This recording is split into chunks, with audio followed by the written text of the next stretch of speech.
केंद्रीय मंत्री ज्योतिरादित्य सिंधिया अपने 3 दिवसीय दौरे पर ग्वालियर आए हुए हैं। इस दौरान उन्होंने रतन टाटा के निधन पर शोक व्यक्त किया है। कहा कि ये बहुत बड़ी क्षति देश को हुई है। एक ऐसे भारत के सपूत भारत माता ने खोया है, जिस सपूत ने अपने दृढ़ता के साथ, संकल्प के साथ, अपनी क्षमता के साथ केवल टाटा समूह का नाम विश्व भर में अंकित नहीं किया, भारत के तिरंगे को भी विश्व में भर में अंकित किया। रतन टाटा जी वास्तविक में एक टाइटन थे। रतन टाटा में रिस्क लेने की क्षमता थी। उनको यह क्षमता खून और विरासत में मिला। यही क्षमता का जमशेदजी टाटा का था। केंद्रीय मंत्री ज्योतिरादित्य सिंधिया ने उन्हें याद करते हुए कहा, मेरे फ़ोन में टाटा जी का नंबर है। फ्लाइट में यह सोचकर हैरान था कि अब मैं उनसे कभी बात नहीं कर पाऊंगा। एक ऐसे भारत के सपूत भारत माता ने खोया है,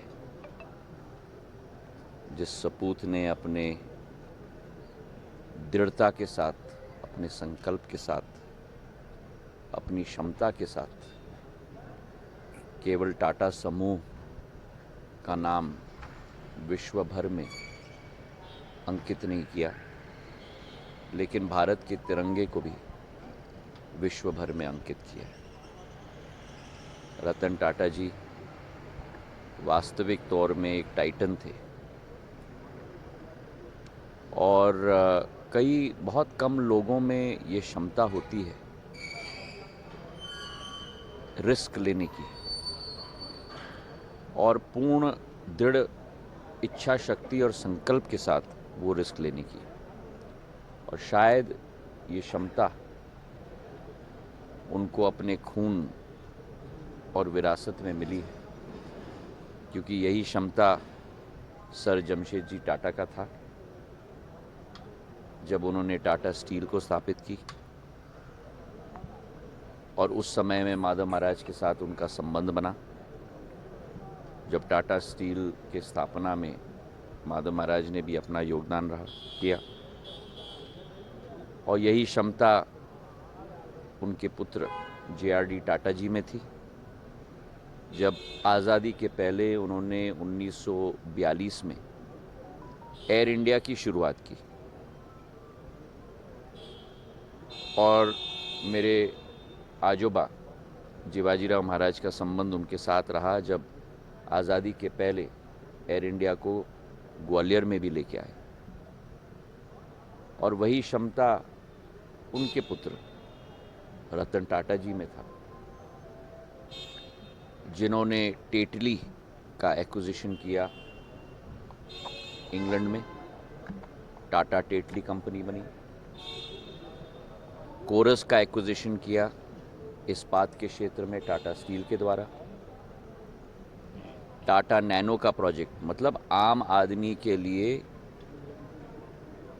सस्ती गाड़ी बन पाए देश के अंदर, किसी और की कल्पना नहीं हो सकती थी। प्लांट लगाया, उसका उत्पादन किया। और फिर जैगुआर लैंड रोवर का भी एक्विजिशन उनके कार्यकाल में हुआ।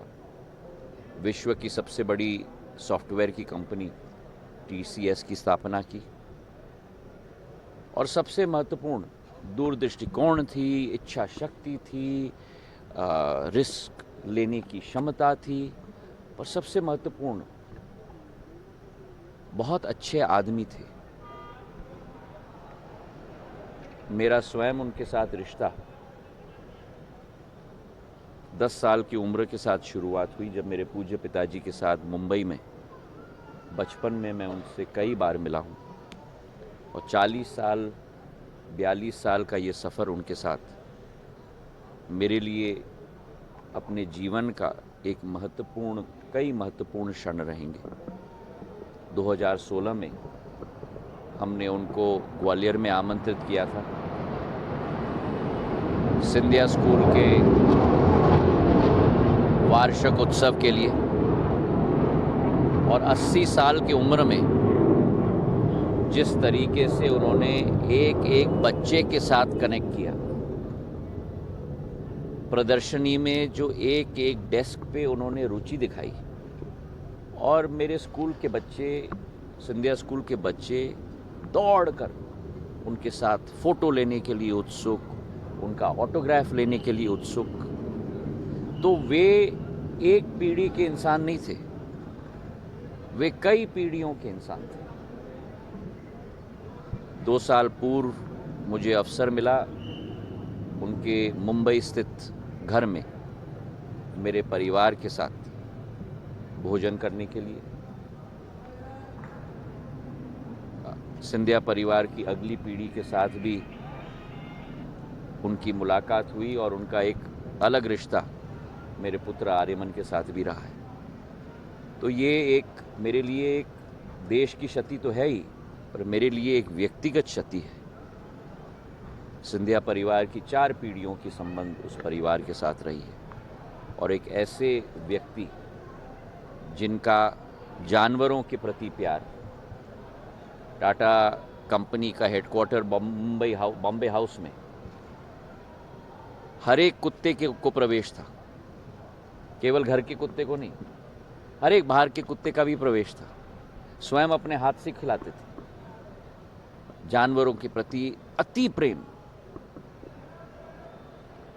और टाटा सन्स के बोर्ड से रिटायर होने के बाद भी नए बच्चों को, नई पीढ़ी को उत्साह देने के लिए एक वेंचर फंड की भी शुरुआत उन्होंने की और कई नए बच्चों, नए एंटरप्रेन्योर से अक्सर मुलाकात करते थे। रतन टाटा जी देश के रत्न थे, देश के टाइटन थे और आज मैं अपने दिल में भी एक खालीपन महसूस कर रहा हूँ। मैं अभी प्लेन में देख रहा था मेरे फ़ोन पे उनका फ़ोन नंबर, और अब उनको दोबारा मैं कभी भी फ़ोन नहीं कर पाऊँगा। एक व्यक्तिगत क्षति मेरे लिए रही है, मेरे परिवार के लिए रही है और देश के लिए भी एक व्यक्तिगत क्षति रही है। भगवान उनको अपने दरबार में सबसे उच्च स्थान दे और उनकी आत्मा को शांति प्राप्त हो।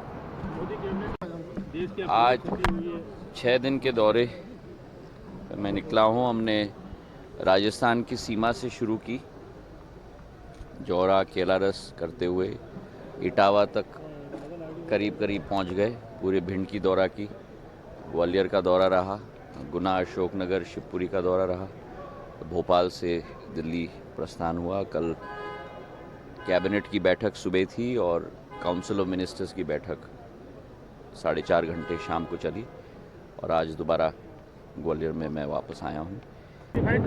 फोर्टिफाइड चावल मिलेगी और यही सोच और विचारधारा है कि हर एक भारतीय स्वस्थ रहे, हर एक भारतीय को पौष्टिक पूर्ण रूप से अनाज मिले और उसी के आधार पर हर एक भारतीय देश में भी अपना योगदान दे पाए।